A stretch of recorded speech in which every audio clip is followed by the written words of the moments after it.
Are you ready to take your business to the next level?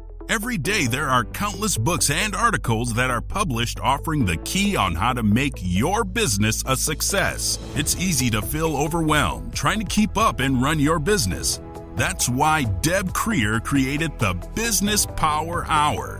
Keep up on the latest trends, best practices, and techniques for how to make your business a success. Let the Business Power Hour do the heavy work for you. Good morning. Good morning. I am Deb Creer, and I am passionate about giving professionals the tools that they need to make themselves and their businesses as successful as possible.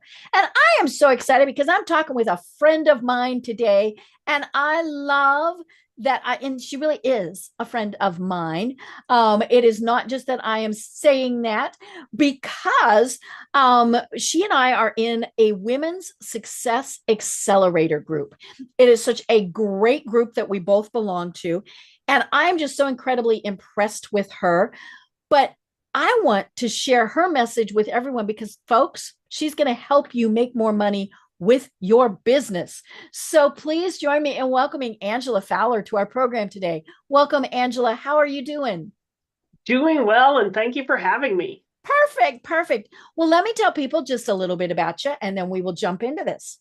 So Angela Fowler is a popular coach, consultant, and speaker who shows organizations how to increase their bottom line by leveraging the power of accessibility to tap into the $2.1 trillion, you say that again, folks, $2.1 trillion buying power of people with disabilities. As a businesswoman who is also totally blind, she has a unique insight into what it takes for regular, everyday businesses to tap into a market which they might not fully understand or even think is available to them. With humor and straight talk tempered with patience, she shows organizations how to make the necessary adjustments, often with a lot less effort than they think. Angela's courses offer common sense, cost-effective solutions to help businesses make their products and services accessible to people with disabilities and more user-friendly for everyone. Her philosophy is that most people want to do the right thing. They just don't always know what the right thing is. So again, Angela, welcome. Well, thank you. Yeah, most people they want to do the right thing. Sometimes they don't even know there is a right thing, much less it is. Right. Or we don't know we're doing the wrong thing. Yeah. And if the question has never come up for you, then frankly, folks, how could you? Right. Well, I always like finding out from my guests how they got to where they are today. So tell us a little bit more about how you decided that this is truly your passion in life and made it a business. Well, as a totally blind person, accessibility has always been, an important issue to me. Right. I mean, you go to a website and sometimes you can navigate through it easily and as efficiently as everybody else, and sometimes you just can't. Clicking a mouse should not take 10 minutes. Right.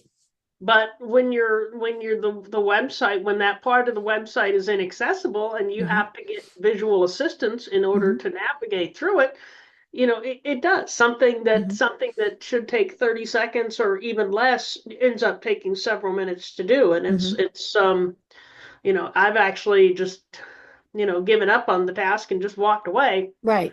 Never to visit that website again. Now, or spend your money there. Or spend my money there. Exactly. I mean, why would I want to pay for something that's just going to frustrate me?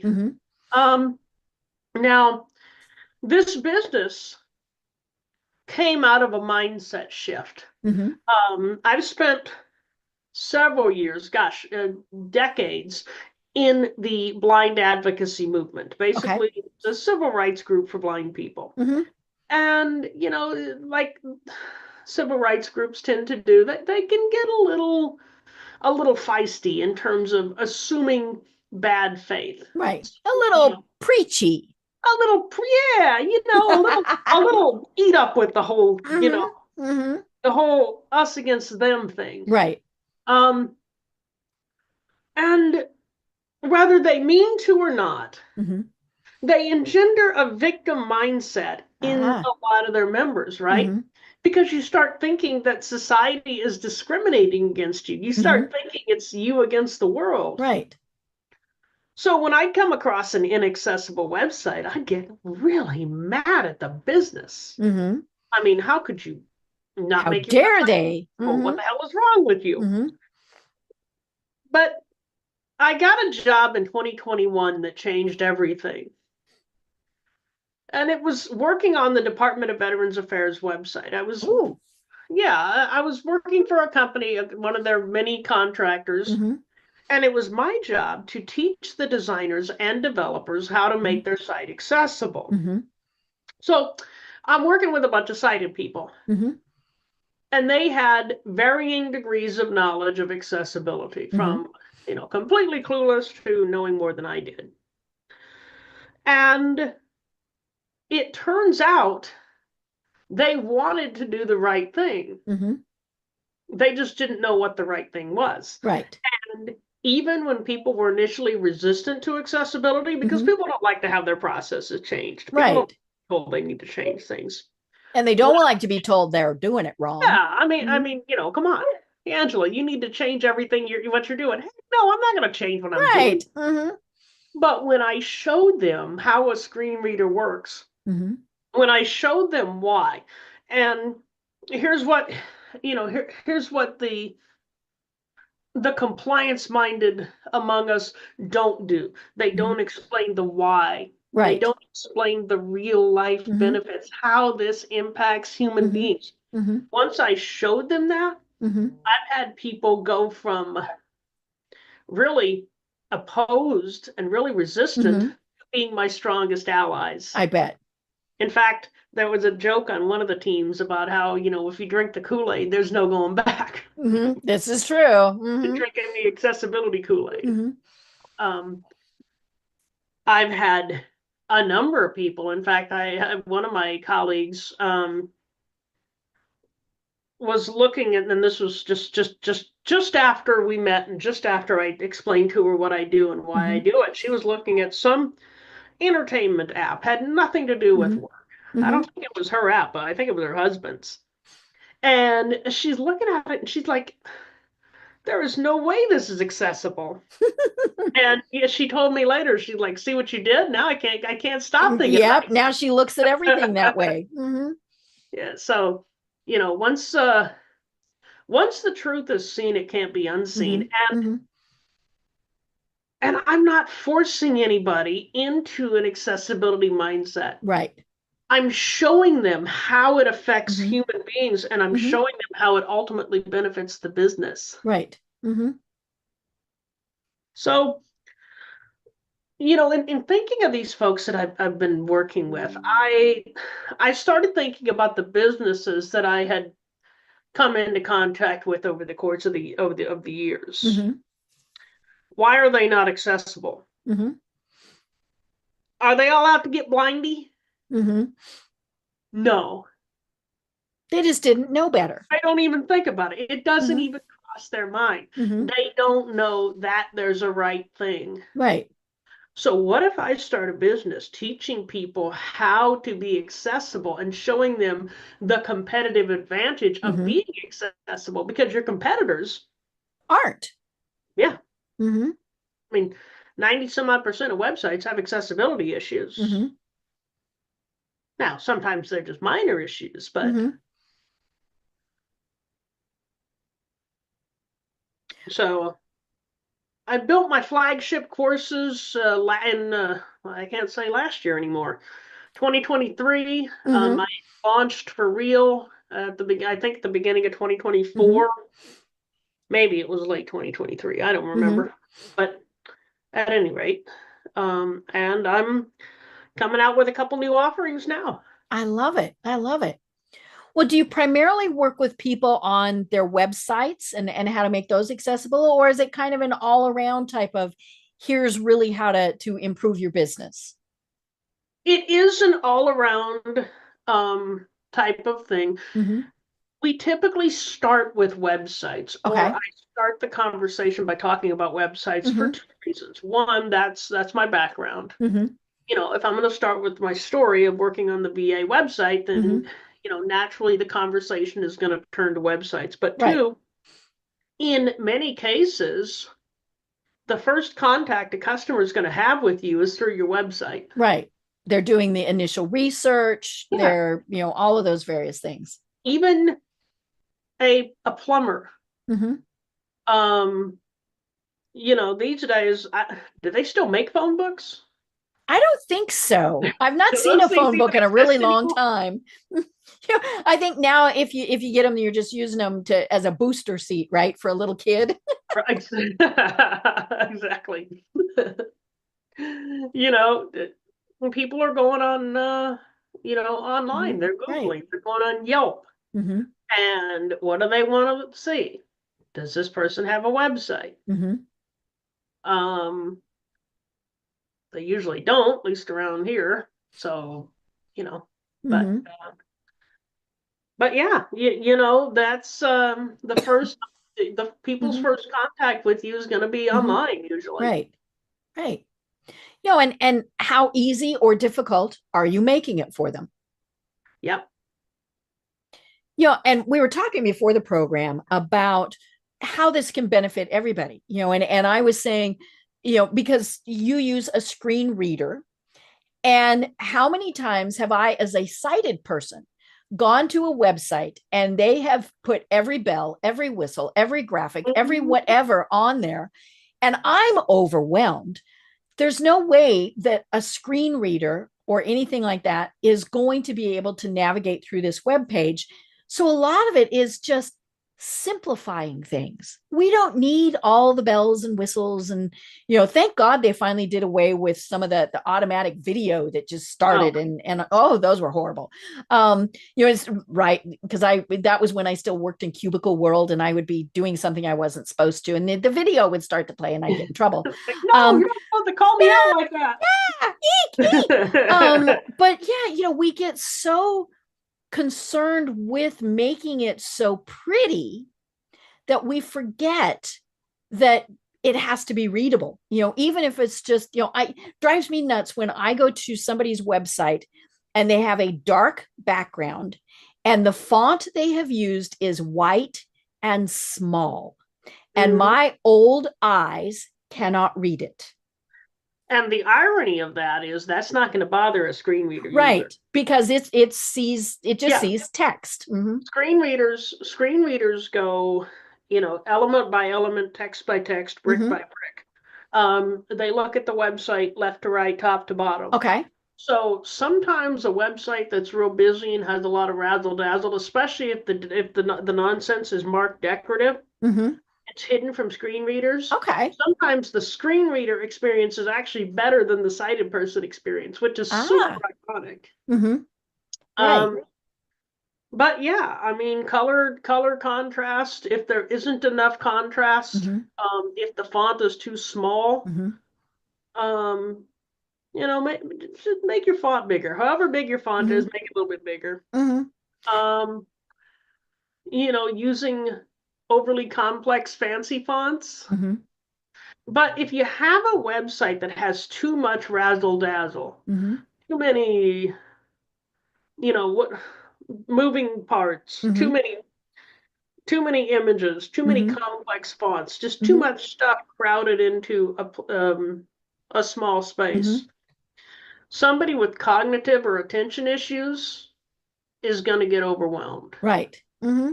Somebody who is new to technology Mm-hmm. is going to get overwhelmed. Somebody older. Mm-hmm. Yeah, absolutely. Mm-hmm. Um,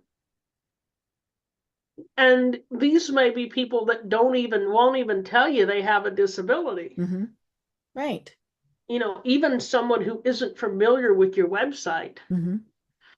People these days have the attention span of a gnat. Right. Mm-hmm. So if And we're you going to don't go on have, to the next thing if we can't figure it out. yeah, yeah. So you got to ask yourself, Mm-hmm. what do you want people to do? Do you Okay. want people to sit and admire all the moving, dancing shapes and, Mm-hmm. singing, you know, singing puppies and Mm-hmm. whatever all you got on there? Mm-hmm.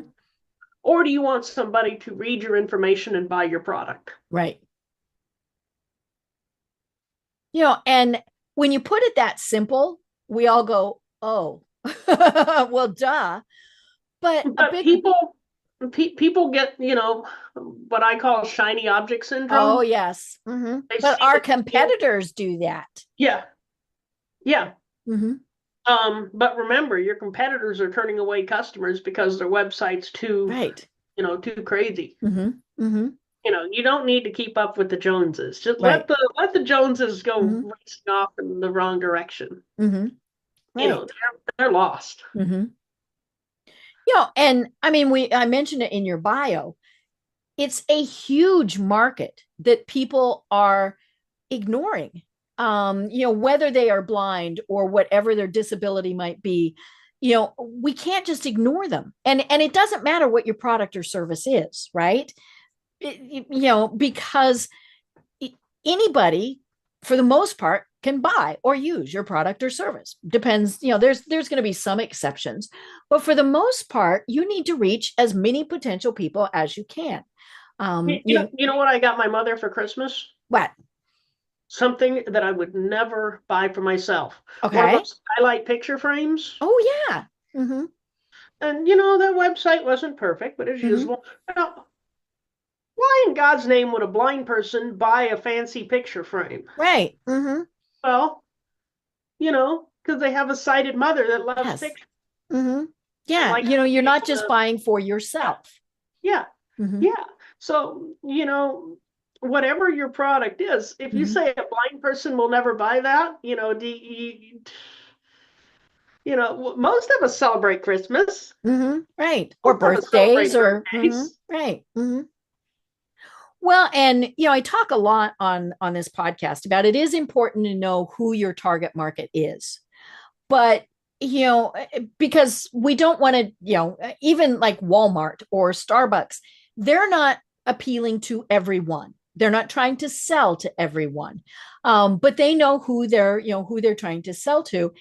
But you're right, just because someone is visually impaired, it doesn't mean they don't want to go to Walmart, they don't want to buy Starbucks or whatever it is. It's more, when you're looking at demographics is where we start narrowing things down when we're figuring out who our target market is. Yep. What are you targeting professionals? Are you Mm-hmm. targeting um, you know, busy moms? Right. Mm-hmm. Are you targeting, and blind people with Mm-hmm. disabilities? I'm trying to get away from being blindocentric. Mm-hmm. I, Right. t- I tend to focus on blind people because I am one, but the Mm-hmm. truth is a lot of the things that you do to make the Mm-hmm. things accessible for blind people Mm-hmm. actually make things more accessible for everybody. Right. Right.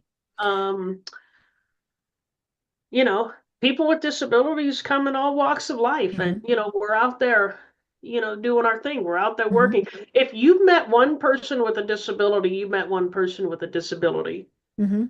You say, "Oh, I met this blind person at a gas station 20 Mm-hmm. years ago." That person represents themselves. They don't Right. represent all Mm-hmm. blind people. Mm-hmm. Um, some of us run businesses, some of us are homemakers. Mm-hmm. Sure, there's some blind people that aren't really doing a lot with their lives, but then there's There's a people. lot of sighted people who aren't doing a lot with their Yeah, lives. that seems to be a trend these days Mm-hmm. among all demographics. Is Mm-hmm. just this weird thing we're doing where we're just not doing much of anything at all. Mm-hmm. It's sad, Mm-hmm. but um, so there's two avenues Okay. by which an accessible business is a prosperous business. Mm-hmm. And I'm going to explore both of them, one of Okay. which is actually already explored. Okay. Because as we're making our website more accessible, we're Mm-hmm. also making it more user friendly. Right. For So, everybody. yeah, yeah. Mm-hmm. So, I'll give you an example. When you're filling out a form on your website, Mm-hmm. if you can click on the form label and the focus moves into the form so you can start typing, Mm-hmm. that label is associated properly then with the form field so that a screen reader will hit that form field and read the label. Oh, okay. So If that name, doesn't happen, address, whatever it is. yeah, if you can't click on the label, that's not only annoying for you because it makes it harder for you to click on the form, but it's also an accessibility issue. Right. Keyboard accessibility.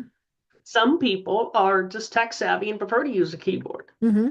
Some people can't use a mouse. Right.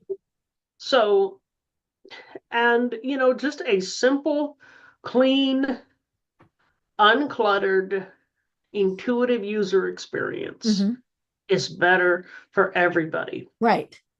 So that's one avenue. The second avenue is, like you said earlier, the collective buying power of people with disabilities is over $2 trillion. And that is not going to be what the government statistics say. And I'll tell you why. Government statistics only count people from 18 to 64. And obviously there's people on either end, especially 64 plus. Yep. We love our kids and we love our seniors. But the thing about people with disabilities is we tend to be loud advocates and we tend to be active on social media. Right. So if something's not accessible, we tend to complain about it. We might dissuade our family and friends from using it. Right. Sometimes the quote unquote allies, the people without disabilities that are advocating, they're more zealous than we are. Right. So you're not only missing out on the market of people with disabilities, but you're missing out on the market of family and friends. Right. And those we might persuade as well. Now, if your product is accessible, we like your product like everybody else, we're going to recommend it. We're going to, buy it for our friends. We're going to do all the things. Right. Yeah. Word of mouth is still the best marketing that exists. Yeah. And you're right. It can be positive and it can be negative. Absolutely.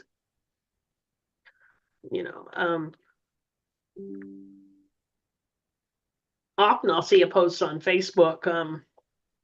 Hey, does anybody know of an accessible fill in the blank? You want to be that person. Because people are going to read those posts and people are going to take note. Right. So, I love all of this and I love like the keyboard and the mouse. We as, and I'm going to put this in my little air quotes, normal people, of course, we're as far from normal as can be, right? But normal anyway. Yeah, Abby normal, right? Yeah. We don't stop to Normal's think. overrated. I know. Who wants to be normal? It does. It's, we don't even stop to think, okay, can somebody mouse through this? Can they tab through it? I was on somebody's website the other day and I'm used to, and I was filling out a form and I'm used to just hitting the tab key to go from field to field, which is what, many websites are set up to do, especially for a form. Well, for whatever reason, they didn't do that. I had to use the mouse and click from field to field to field. And then I would miss because it was little. And, and I got about halfway through and I thought, nope. And I went to somebody else. And of course they probably thought, oh, hey, look, the form looks good. But they never actually tried to see how it was going to function. I challenge everybody listening to take a test drive through your own website. Even, don't even bother with the basic accessibility test yet that I'm going to tell you about later. Just take a test drive through your website. Just try to be your own customer. If you have trouble, then there's a pretty good chance there's some pretty serious accessibility because you know what's supposed to be going on. But excuse me, folks. Here's the thing. We trust, and when I say we, I'm talking about business people. We trust our web developers. Right. We trust those website builders. And please be really careful with your website builders. If you want to put together your own website and you don't know how to use a website, and don't know how to build a website, use WordPress. Right. WordPress is so easy. Yeah, it's so easy, and you can choose accessible themes and accessible templates, and if you make a mistake, it's a lot easier for me to go in and fix it. Right. If I hear that a potential customer is using Wix, I want to cry. Right, because they have no idea. And Wix is not coded with accessibility in mind. And I can't fix the problem. Oh. So I can tell them what the problem is, and it's difficult. I've seen people really struggle to fix things on Wix. I don't know if it's the interface isn't even accessible for sighted people. I don't know what the problem is, but yeah, I would use WordPress, choose an accessible theme, accessible plugins. If you don't know what plugins those are, we can consult. Generally, if you look at the description of your plugin, if it says WCAG, that's Web Content Accessibility Guidelines, WCAG compliant. And it'll say 2.1 or 2.2. Hopefully it doesn't say 2.0 because that's like Stone Age. Right. But even if it does, you're somewhere close to where you want to be. Or if it says ADA compliant. Or if it says accessible. In any of those things, and at least the developers have had accessibility in mind. Right. Yeah, they're making an effort. Yeah. Yeah. Well, and for many people, they're probably thinking, well, but that's going to make my site blah and boring. No, it's not. We've just been talking about the fact that it makes it easier for everyone. And here's the thing. You can design attractive templates and attractive graphics on an accessible website. Accessibility does not mean that you don't have to sacrifice aesthetics. You have to sacrifice some things. Right. But those things are making your website inaccessible anyway. Right. Everybody goes ugh when they get to it, right? I mean, and I don't, we joked on one of the teams that it was my job to kill creativity. That's not what I'm trying to do. I'm just trying to channel creativity in another direction. Right. That's the thing. We can still be creative. We just need to make sure we're doing it in the right way. And do you really want a website that jumps out and screams at your customers? No. I mean, if you want to put dancing fairies on your website, make sure they do not play automatically. Make sure they take up a very small percentage of the screen, and make sure there's an accessible way to start them and stop them. Right. And that it's saying what they are. These are dancing fairies. Yeah. So let's take that experience. Okay. I was on a meeting a few months ago, collaborating with a couple of other people, and one of my collaboration partners at the time was looking for something on LinkedIn that was pertinent to what we were doing. Okay. And she came across this image that it played automatically of waves on a beach. That's nice. Right. Who doesn't like waves on a beach? Right. But the problem is it killed her concentration. Right, because it sidetracked her. Yeah, it totally derailed her concentration. I mean, it took several seconds to get. I don't think we ever did recover the momentum of what we were trying to do. Right. You talk about videos that play automatically. I've had videos come up, and especially YouTube videos where the Mm-hmm. commercial is 10 times louder than the video. Right. Mm-hmm. I jump 3 feet, Right. Mm-hmm. I mean, if it happens to me, it's funny. Right. But No. You might for think my it's son, it is. right. Well, and or what I But hate but what are if somebody Mhm. what if somebody has like a PTSD? Right. Yes. And maybe that loud music scares them, Yeah, or and or flashing lights, right? Because sometimes those can trigger seizures. I mean, all sorts absolutely. of things. um the ones that drive me nuts, I'm one of those people that has like 50 tabs open at the same time, and and one of them will be playing something Hmm. because it started automatically and I can't find it. And what's You can't even find it, yeah. worse is when they put it on a loop. It's Mhm. bad enough when it plays once, but when it keeps going and going, and I'm like, oh. And you can't. It's one of the you're one of those people that has like 300 tabs open, so you Yes, go through all those. yes. Hmm. And then And by the time you do find it to turn the thing off, you can't find what you were working on to right. begin. Oh yeah, because I went squirrel, right? And yeah, and or maybe it got my attention and I went, "Oh, well, hey, that's good." But yeah, then I'm so tired, but I'm also annoyed that I had to stop what I was doing. Yeah. And so back to your comment earlier, I'm so annoyed that I had to stop what I was doing.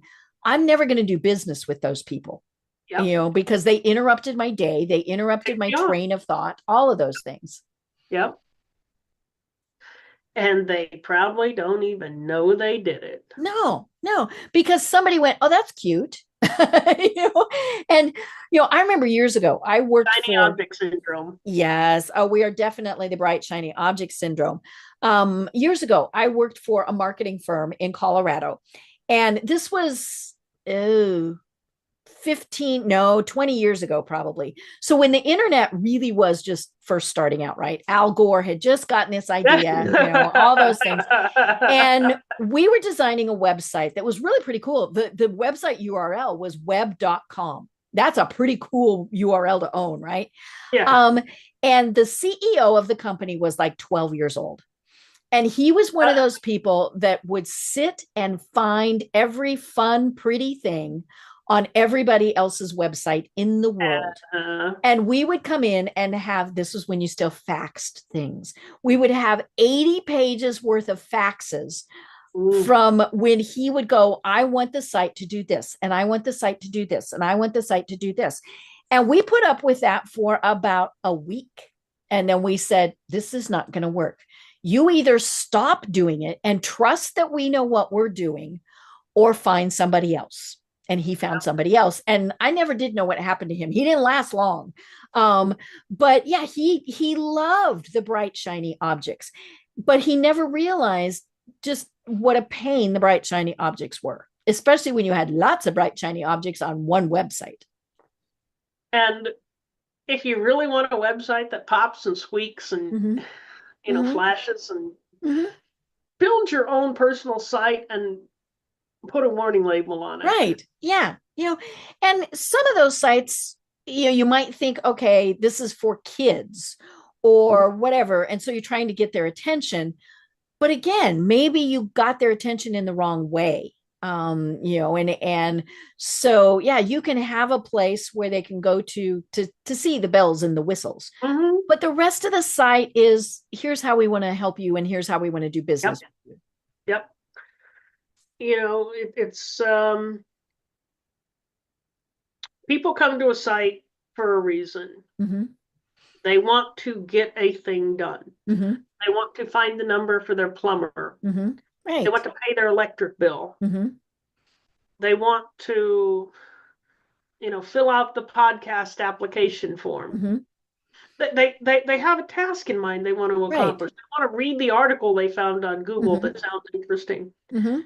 You know, if you have a news site or any sort of informational site and you Mm-hmm. have a bunch of ads, Oh my God, I was just thinking of that. All the ads and all the pop-ups, and I can never find the little X to close the stupid pop-up. and do you know, how often do you truly know what is being advertised? Right. Yeah. It might be something that your business does not want to be associated with. Or the point of the whole thing is to generate ad revenue, right? Right. So if people don't know what is being advertised, or if the advertisement interrupts their workflow and causes them to go away, you are not generating ad revenue. Right. When I listen to a podcast, obviously ads come up, 2 or 3 times during the episode. And if it's an advertisement that I've heard before, I can just skip over it. Right. If it's an advertisement I haven't heard, if it's a new product, new sponsor, what's this? Right. And I have bought things based off of podcast, based off of those ads. But an advertisement that pops up right in the middle of my article and I can't make it go, no, I don't know. I don't know who it is. I don't care who it is. I don't ever want to see it again. Right. It's like, you're sitting in a bar and somebody comes up and interrupts your conversation. No, yeah. I don't care what you're doing. Go away. Yeah, that is just, no, that is not the way. Right. That is not the way to pick somebody up. That right. is right. You send them a drink. You tempt, yeah. Well, and and then there's also, is it appropriate? Last week I was watching a lot of the coverage of Jimmy Carter's funeral services, because there were multiple services, right? And sometimes there were the most annoying pop-ups that happened in the middle. Like there was one where this woman was singing Amazing Grace. And and it was absolutely beautiful. And then all of a sudden there was this jarring buy me thing. And I was like, oh my God, and that they could turn those off, but they don't want to, or they never stop to think, okay, if this ad pops up in the middle of the coverage of the California fires or Jimmy Carter's funeral or whatever it is, maybe that's going to be something that is so negative that, it could really damage your business. Yeah. You do not want your advertisements to turn customers away. That defeats its part. And I mean, to your point about the funeral, let's have a little class, people. We have so many opportunities to advertise. Right. That is not it. Well, and I mean, just other things like my trying not to die.live website. I had some pop-ups there, and I thought they were pretty, and they were pretty. I have no doubt they were. The designer made them very pretty, and somebody finally contacted me and said they are annoying as all get out because I had trouble making it go away. And more importantly, the same one kept appearing and kept appearing and kept appearing. They said, if I closed it once, I didn't want it. When I have to close it 3 and 4 times, I don't want you. It was just one of those where I was thinking, oh, hey, this is fun. This is pretty. But again, I never stopped to think, and whether you're sighted or not, it was just annoying. I was on a site, I can't even remember what it was, but it had customer reviews. And you can program parts of your website so that the screen reader automatically speaks a message. Okay. No matter where you are on the site. So for example, if you're in a chat box, if you're participating in a chat, the screen reader will say if somebody, posted a message. That's a good thing. But sometimes when people discover that they can do this, they get a little carried away. We wanted to talk all the time. Yeah, and it was speaking all the customer reviews. I never went back. I don't even, and it was something I wanted to do too, but I just couldn't. I couldn't get past it. I literally, it was so distracting that I couldn't. Like you said, you could not get past it. Yeah. Yeah. Like this is insane. Right. So let's talk about some of the ways that really are, as you said, pretty simple. We've been doing that, but other ways that businesses can do, and use to make their sites easier. And we were talking before before we started about the very simple alt text. And I'm a bad one about this. I never remember to do alt text. And all that is simply giving basically a caption to a photo. And it basically tells blind people what the picture is. Yes. This is a picture of Angela. Yeah. And sometimes that's all you need. Mm-hmm. Right. This, depending on what the site is for. Mm-hmm. So if it's a realtor's website, mm-hmm. by the way, if you're a realtor, please use alt text. Mm-hmm. I have yet to see a listing for a house or an apartment that had alt text. Right. And again, that's pretty simple. Bathroom, kitchen, too. Dining room. Well, and you can even, spacious living room with archway leading into dining. In that situation, you're going to want to get a little bit more detail because obviously you want to highlight the good qualities of the house. Now, if I'm posting about Facebook, I'm just going to say my living room, right. Or, so the question becomes, what do you want the person to get out of the image? What information do you want me to get? So I like to use the image of an apple tree. Okay. Most times you can just say apple tree. The realtor can say, lush apple tree in full bloom. Do apple trees provide shade? They're kind of short, aren't they? I think if they're older, they can, because they kind of bush out. Yeah, providing shade to the porch. It's the evening sun hits the apple tree and it shades the porch. Right. You're telling the story. Yeah, you're saying why that picture? Why did you put that picture on your listing? Why is that picture going to make me want to buy the house? Right. Now, if it's a gardening magazine, you're probably going to give me the type of apple tree. Right. Otherwise, I don't care. But if it's a gardening magazine, yeah, you're going to say, what? Ruby red or whatever. Thank you. Granny Smith. I'm like name a variety. But I was thinking Red Delicious, but that's a brand. That's not a.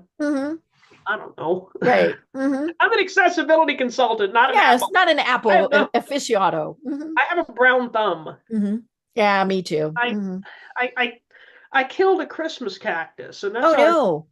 Yeah, I did. Well, it was kind of drooping, so. Did you overwater it? How'd you know? All you guys say the same thing. Yeah. This is why my husband is the person who takes care of all of those things in my house. But it really is, one of those things where, as I said, we want to tell the story. What is that picture showing? And even if a person who is sighted sees it, maybe you want to use that description so that they know what you want them to see, right? And so it's not complicated, especially when you use something like WordPress to put alt text in. There's a form. It's actually labeled alt text, and that's what that's for. The alt text field on your social media platforms, or when it says, like on X, it just says add description. That's what that's for. Right. But sometimes the image has absolutely no practical value. Right. It was pretty. Yeah, it's a background image. And in that case, there's a checkbox that says mark as decorative. I love that. See, I had no idea that even existed. Checkbox.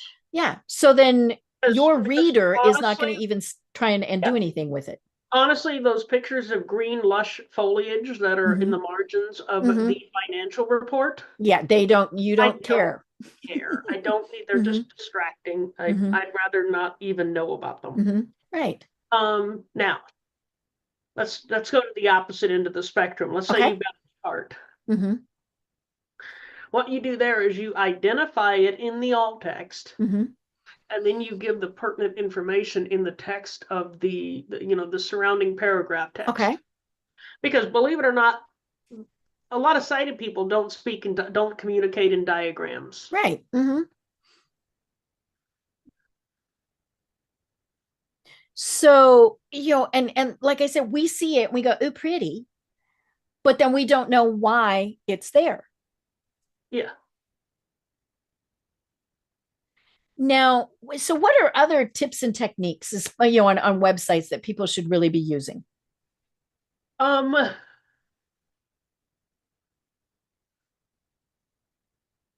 obviously keyboard accessibility. Mm-hmm.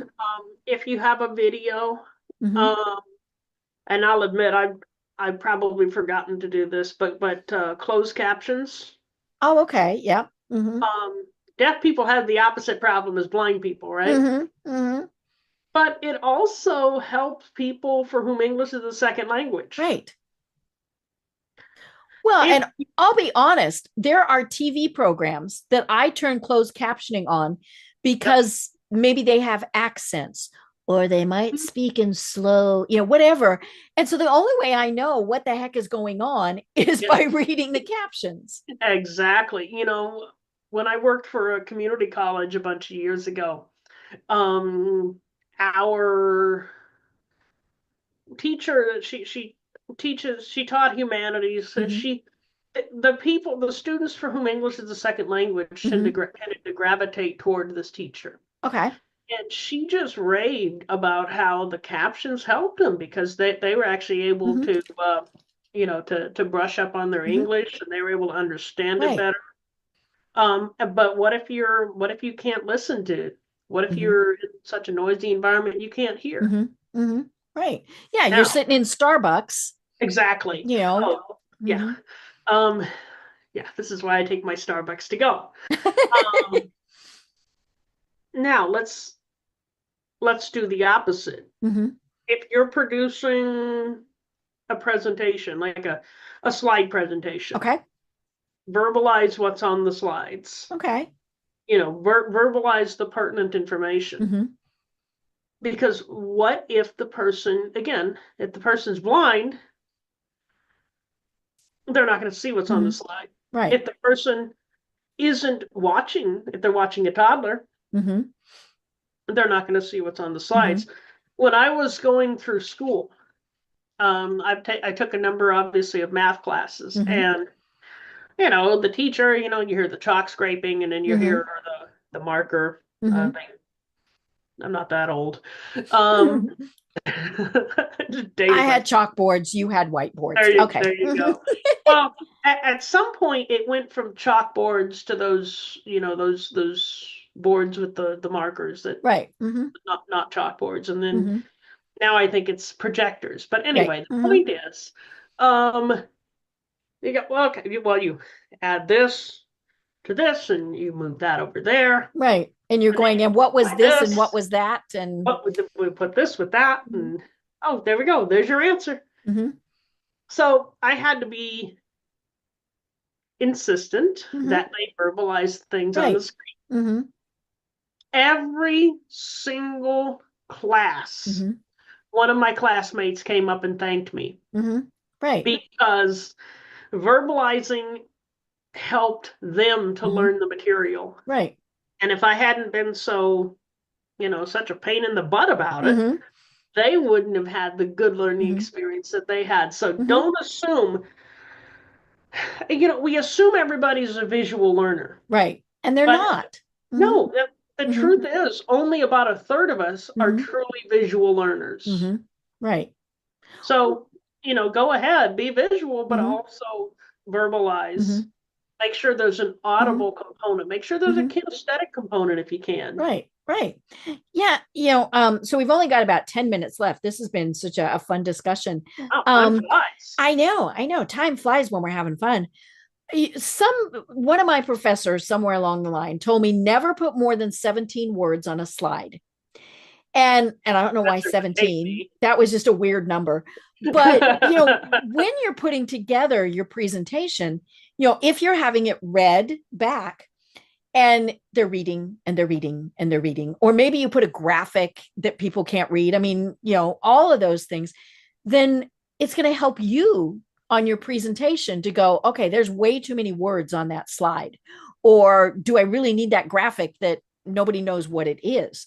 And so again, this is going to help everybody. 17 words. That's a weird number. Like I said, I have no idea why they came up with 17, but it seems to actually kind of work. A couple of bullet points. Yeah.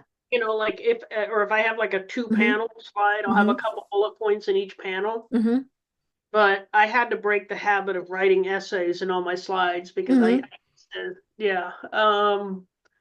well, and we all do that, because and part of that is because I'm thinking, okay, they might not be listening to me. They might be reading it. So I better put everything that I want them to know on that slide. Well, that's just not going to work. I don't. And sometimes I'll have a couple slides. Usually when our business coach insists. But there have been times when I just haven't even had a slide presentation because I want people to focus on me and what I'm saying. And especially if it's a very interactive. Right. We get lazy with slide presentations. Yeah. Now, the business coach says that sighted people need something to visually focus on to supplement what I'm saying, and that's a good point as well. So, it's there's a lot of different philosophies about it. The important thing is you do not want to depend on one sense. Right. You want to engage, the eyes, you want to engage the ears. I guess the nose really isn't relevant in terms Hopefully not. You never know. Well, I don't know. Somebody could be popping popcorn in the next. Yeah. In which case, you're going to have a lot of trouble getting people to pay attention to your presentation. I know. But that actually brings up because like when I speak, and now sometimes, and I think, I might be a diva about this. I'm one of those, I don't like it when I'm giving a presentation and people are eating because I don't like that sound. I don't like that smell.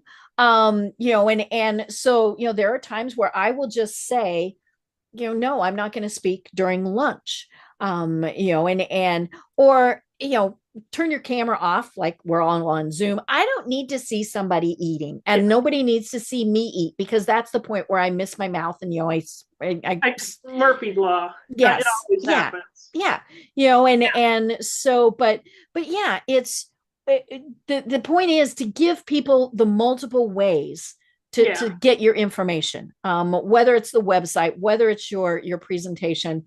Long gone are the days where you just handed somebody a brochure. Because not everybody could read it, not everybody could understand it, and that's the other thing. Years ago I worked for the American Cancer Society, and my doctors would write some of this stuff, and oh my gosh, they wrote it in Dr. Ease, right? And then it was my job to make it where somebody else could actually understand it. And now there should be a law. If a doctor or a lawyer writes something for public consumption, it needs to be approved by at least 3 normal people. Yes. And of course, the cool thing is AI will do a lot of that now, and so that's really fun. But yeah, and it comes back to, who is your audience? If your audience are other doctors and lawyers, then yes, you can use the words that have more characters in them than we have in the alphabet. But if your audience is me, then I need it to be dumbed down. Well, oh my gosh, Angela, we've only got about 5 minutes left. This really has been so much fun. Wow. So tell people how, because you offer your courses, which you offer different courses throughout the year. You also offer website audits and reviews, which I love that. And so how do people find you? Go to www.reallifeaccess.com. And it's in the process of being tweaked. So by the time this records, it will probably look better than it does. It looks Um, great now. what? It looks great now. That's okay. Oh, cool. Thank you. Mm-hmm. Thank you. But we're enhancing it. Mm-hmm. We're giving it a little bit of a facelift. So, you can Bless you. I am just fighting off the last. I know this is the time of year. I heard somebody say there's 4 different bugs that are going around, and It seems like everybody I talk to, yeah, even snort, snuffle, hack, wheeze. yeah, Mm-hmm. but you can, book a time to talk. Mm-hmm. It lists my services. Mm-hmm. There's a couple of coaching programs that you can sign up Mm-hmm. for. If you happen to be listening to this on the 20th, Mm-hmm. on the 21st, I have a free webinar coming Cool. up. Nice. Mm-hmm. Yeah. It's talks about how to secure buy-in throughout your organization Mm-hmm. for accessibility. Ah. Mm-hmm. So, that's on LinkedIn. Mm-hmm. I should have a link to register up on the website by Okay. then. So yeah, go to www.reallifeaccess.com. Just book some time on my calendar. Mm-hmm. I love it. And like I said, you offer website review, which I'm scared. Oh. And I have 2 auditing packages. Mm-hmm. The first is, and I'm not supposed to use the word audit. Mm-hmm. Okay, Kathleen, you can't listen to this. Okay. Shh. Mm-hmm. Kathleen is our business coach. If you haven't figured that out, folks. Mm-hmm. And she's gonna I'm definitely gonna hear about the fact that I still use the word audit. That's all right. We understand what you mean. Mm-hmm. In a way that is very uniquely Kathleen. But I have 2 levels of this thing that I do where I point out the accessibility opportunities for improvement on your website. Right. And the first is basically a harm reduction. So basically, I point out the most egregious stuff and tell you how to fix it. Okay. The second is real comprehensive. I go over with a fine-tooth comb and point out everything. So, obviously there's differences in price. There's, it depends, sometimes how many pages you've got, all those various things. Yeah. And another thing that I can do is help you craft an accessibility statement that says, look, I'm working on this, but you actually have to be working on it. Right. You can't grow cobwebs. You can't use it as a crutch. Won't let you. And here is a way to report the bugs you find. Now, if you have one of those, and if you're actively working on it, you will be far less likely to get sued for a website that's not compliant. It's lawsuit insurance.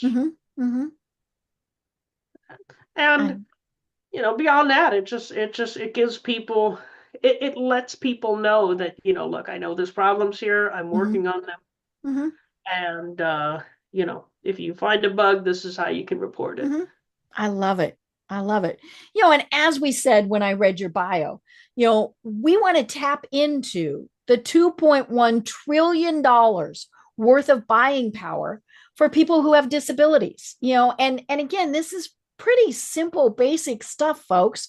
We just need to remember and know it exists. Well, absolutely. And whether you have a small business, whether you're going to build a website or have a website, whether you want to know how to make your business accessible or whether you just want things done for you, give me a call, book some time, let's talk.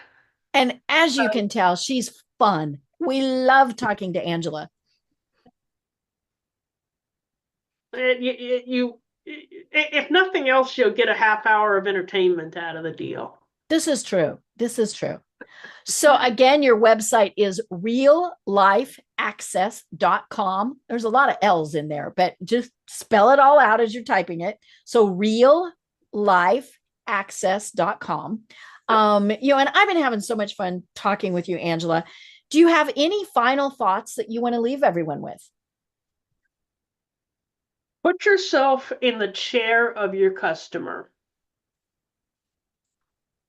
Ask yourself, if I couldn't see, would I be able to get the information I need out of this?